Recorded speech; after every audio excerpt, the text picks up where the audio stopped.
right before we started, you said you made all this public. You got to go very public with what you're talking about. Right. So you could stay alive. Right. What do you mean by that? So I was an investment banker, and basically I grew up in a world where you never spoke publicly about what you were doing. Everything is a conspiracy, so you keep it quiet. So, and by saying it's a conspiracy, I don't mean it's illegal, but the future is built with transactions. And when you do transactions, you organize, you put together a team, you put together a syndicate, and then you implement and you keep it quiet. You just get it done. So I grew up in a world where you really didn't talk to many people. Maybe you would talk to a few people on the trading floor at the jockey club, but that was it. So when I started to litigate, I had 18 audits and investigations, 12 tracks of litigation, smear campaign, and physical harassment. And literally, I started to do internet radio shows just to stay alive. By getting my story out and telling my story, and we finally ended up, and what helped us tremendously, we launched a website and provided all the documentation, and we're able to get the story out, and the corporate media couldn't control the story. Okay, when you say alive, do you mean like a physical hitman coming after you, or do you mean just? What do you mean by stay alive? Because I'm picturing like you're afraid like the Clintons are going to come after you or something. So at that time, I was extremely concerned about being able to stay alive. So I was poisoned. Like exactly what I'm talking about. Right. So okay. I was poisoned 8 times. Really? Yes. I didn't know that. Yeah. So I was poisoned 8 times. What? Yes. How? With what? What do they use? So that's a long, complicated story. Okay. We'll save that for the podcast. Right. Well, that's a long, complicated okay. story, but most of them were not serious. They were scary, but they weren't, they weren't life-threatening. One was very life-threatening. So you're trying to stay alive, you're trying to make yourself so public and visible, and the story's so public and visible that they're better off not killing you. I mean, because obviously, then there would be more attention. If the people who control covert operations in the United States wants me dead, I'm dead like that. But what you try and do is you try and be public enough so that it's not a good return on investment for them to kill you. I see. All right. So, Catherine, could you give people who are like, all right, who is this lady that's talking about getting offed? Give us like the Reader's Digest Catherine Austin Fitz bio. Okay, so I was a partner and managing director of Dillon Read and Company. I have a book online called Dillon Read and the Aristocracy of Stock Profits that will tell you all about it. And after I had a very successful career on Wall Street, I loved it. I was a great investment banker. We sold the firm, and I left the firm. Many of us went into the Bush administration, and I became the Assistant Secretary of Housing. I left the administration because the cabinet secretary I worked for kept ordering me to break the law, and I wouldn't. So we had a disagreement. I had to leave. But I discovered the internet, and I was very excited about the possibility of helping communities build a much higher learning metabolism, but also circulating equity capital locally. So I started an investment bank, Hamilton Securities Group in Washington, to basically help communities start to take advantage of this technology and decentralize the equity markets and sort of make, the small guy, this kind of technology should make the small guy more competitive. Anyway, so we started a company. The company was very successful. And then we smashed into the fact that basically we were competing with organized crime for labor in poor neighborhoods. So if we came in, we were starting data servicing centers, and I could take somebody coming off of welfare and teach them relatively quickly how to become a highly productive taxpayer, in about 6 months doing data servicing. The problem is that bought them off of, it caused all sorts of problems in terms of bringing transparency to what was really going on in the neighborhood. Anyway, so this is all very highly documented. Part of the problem was in 1995, there was a big, very tense political situation where the government shut down for several weeks. And later on, one of the largest pension funds in the country, the president told me, I made a presentation at the big pension funds about how we could turn around neighborhoods in a way that would build tremendous wealth for the pension funds and retirees. And he said, you don't understand, it's too late. I said, what do you mean it's too late? He said, they've given up on the country. They're moving all the money out starting in the fall. And what had happened was, after the budget deal in 1995 blew, a decision was made to move all the money out.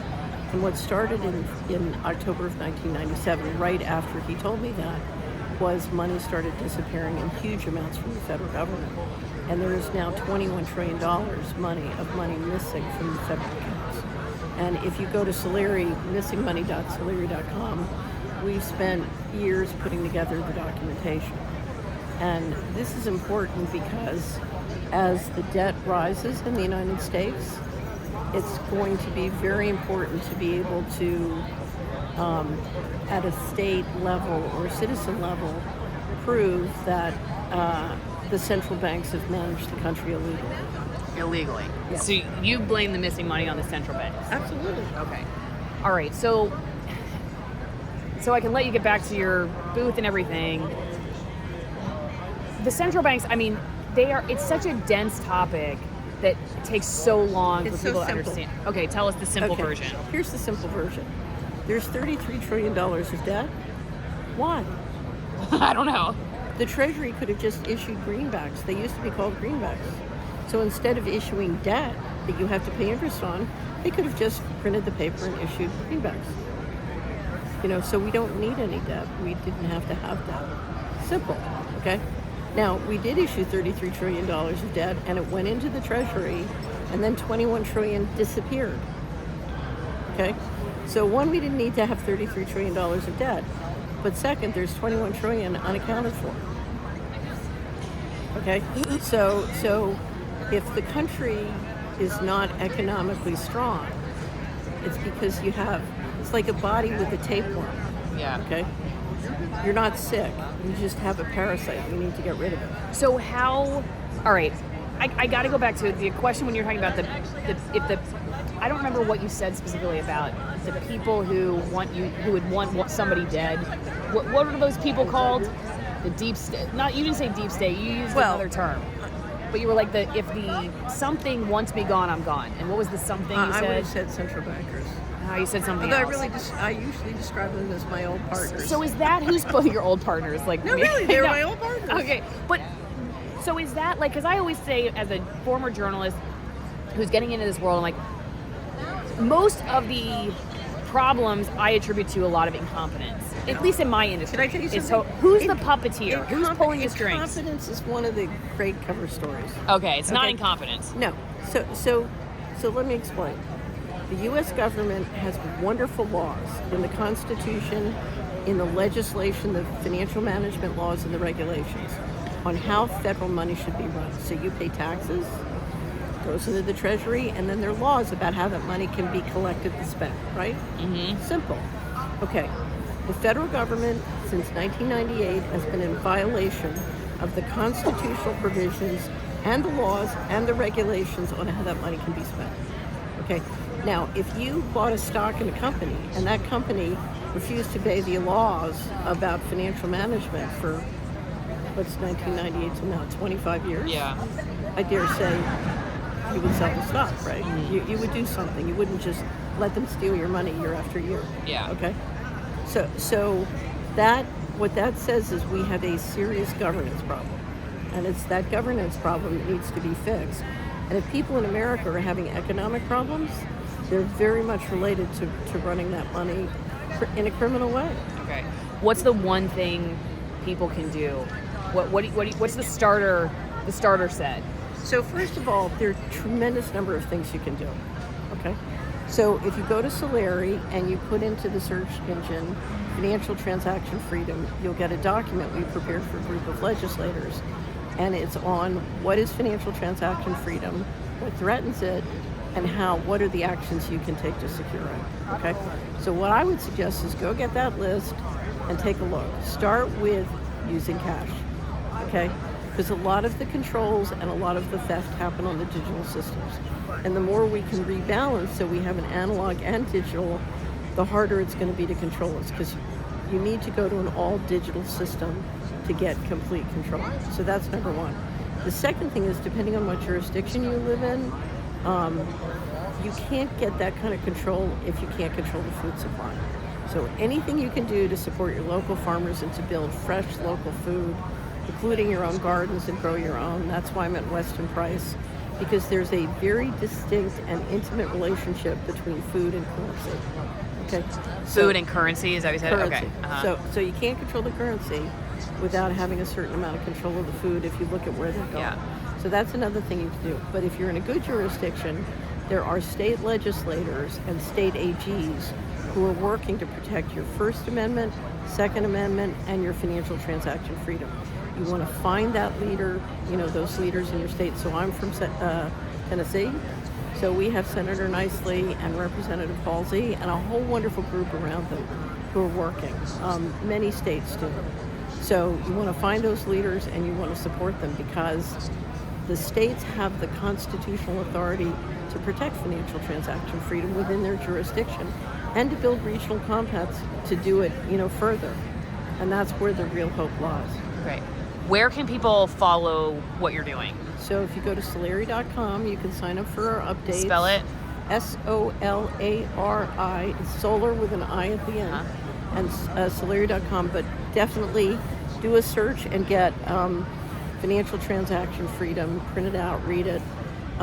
If you go further down on the homepage, we have a little thing that says CBDC and financial transaction video shorts. And it's a collection of 70 short videos that will show you, because people say, could they really try to control everything through financial transactions? So we say, okay, 1 minute or less, here's the head of the BIS. Yeah. 1 minute or less, here's the president of the Minneapolis Fed. 1 minute or less, they're telling you exactly this is what they're planning on doing. Yeah. Yeah. Okay, I do have one last question.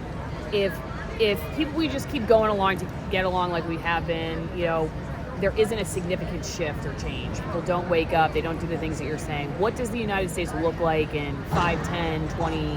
What's your projected apocalypse? What does it look like? So your home and your community and your car will be digital concentration camps. So you will literally not be able to transact unless you do exactly what you're told. That means if they want you to eat lab-grown meat, you're going to eat lab-grown meat, or you're going to starve. Or you can't talk about this topic, or right. practice medicine a certain way, which we're already seeing. Yeah, it's worse than that. If they want your kids, they're going to take it. I believe that. Right. Yeah. So imagine when they'll call it child abuse, something, this or that. Right. Yeah. Right. But you're talking about total control. Yeah. Total control. If they don't want you traveling, you won't travel. If your money is not programmed to allow you to eat Italian food, you won't be able to eat Italian food. It's total control and total surveillance. All right, you need some Allison wine promo right now. Go to AllisonWinePromo.com, get 50% off my Argentine wines. Great to be back in Florida on our little homestead, hobby farm, whatever you want to call it. Before I talk about what it was like meeting Catherine Austin Fitts, don't forget, affiliate link, well, lots of affiliate links in the description, but one in particular to check out is the high vitamin D fermented cod liver oil, butter oil blend that I take, greenpasture.org. If you don't want to go to my affiliate link, you can just go to the website, greenpasture.org, and get it. They put me up in a hotel and got me a press pass so I could cover the conference where I met Catherine Austin Fitts. Great product, been using it long before they were an affiliate partner. Also, AllisonWinePromo.com, where you can get some amazing Malbecs from Argentina, very high altitude, remote regions, one from almost 9,000 feet, 200-plus-year-old vineyard in one of them, family farms, traditional ways of winemaking, very good, just genuinely good wine. And like I said, you get a great deal on it, 50% off the wine and 50% off shipping, and it is a great way to support my work. Okay, when I was in the TV news business, I did not see a lot of directed manipulation. And what I mean by that is I did not ever, but maybe a couple times, have someone outrightly say, you cannot talk about this, or you must talk about this topic in this particular way. That did happen. And I've been very specific, like the 2 times that I ever had someone say to me, we wouldn't let someone talk about this or question this on our air, vaccines and climate change. But otherwise, and separate from like a couple of instances, that never happened.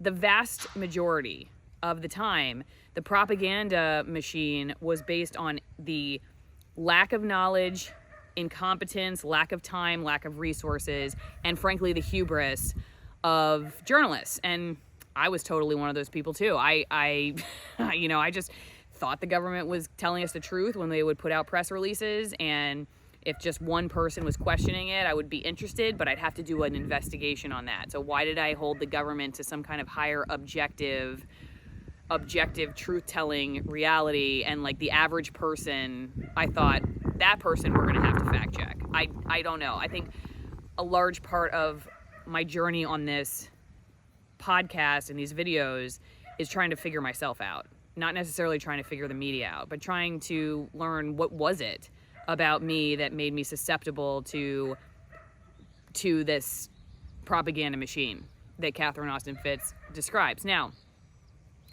where she changed my mind a little bit is in this particular regard, because she said, as you heard, that incompetence is the greatest lie, or something like that.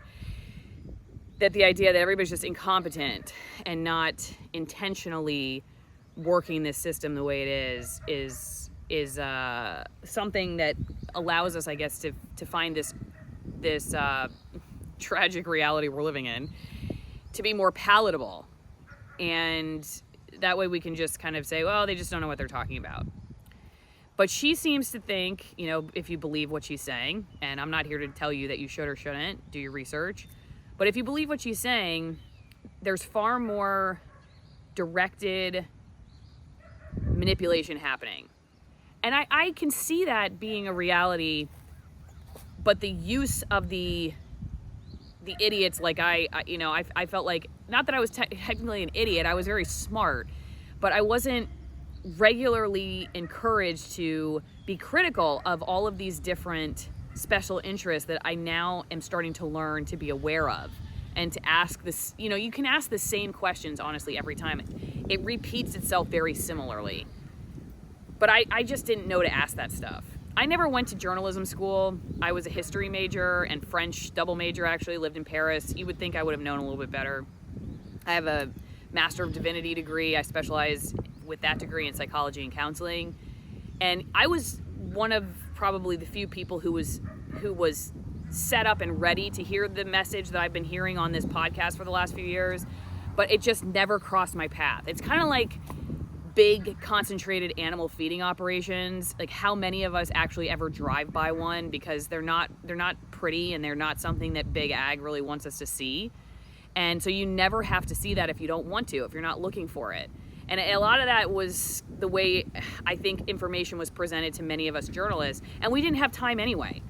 And once we realize that we don't have the time, we don't have the resources, and we make the connection then to the product, then we say, okay, I can't work in this system anymore. And that's what ended up happening to me.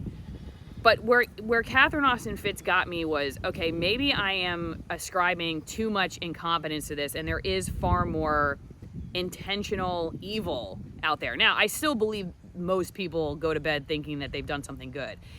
Listening to Mary Ruddick when she was talking about all the NGOs and the nonprofits, when she travels around the world to these very remote places to see the most remote people, she says all the damage that has come to these cultures, the terrible nutrition, feeling like they got to wear these polyester uniforms and have cell phones and everything, she says is done in the name of trying to help. We're trying to help you have language. We're trying to help you have connection to the world. We're trying to help you live a more efficient life, have more, self-respect with clothes, whatever.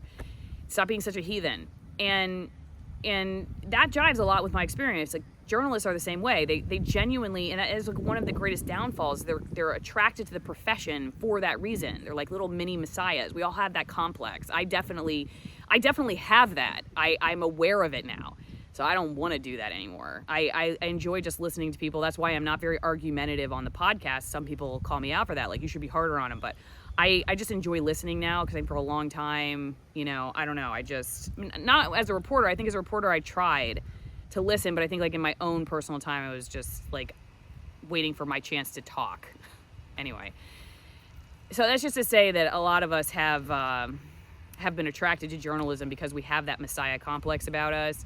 And so we think we're doing good, just like a lot of these key players. But Catherine Austin Fitts may be changing my mind as far as even if you feel that way, how directed and intentional what we assume is maybe incompetence is actually quite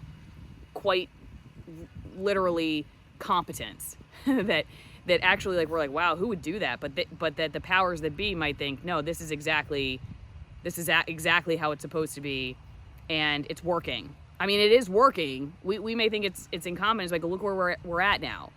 The stuff that I learned at this conference, I mean, I can't even go into like a third of it, even a sixth of it or a tenth of it. There's so much information out there, but anyway, I leave you there. I'd like to know what you all think about it. I think, like I said, I think there's far more stormtroopers than there are Darth Vaders. But number one, I am definitely interested in learning more about the intentional manipulation of reality, and actually being challenged on my idea of incompetence. And then also, I know so little about central banking and how that is intertwined in all this. And she points a lot of fingers towards central bankers. I don't even know what that is. It's like the boogeyman behind the curtain.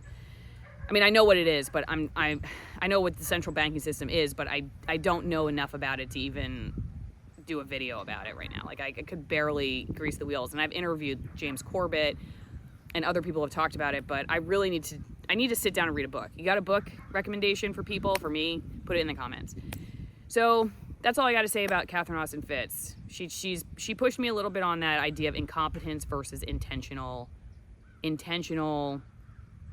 puppeteering of our world, and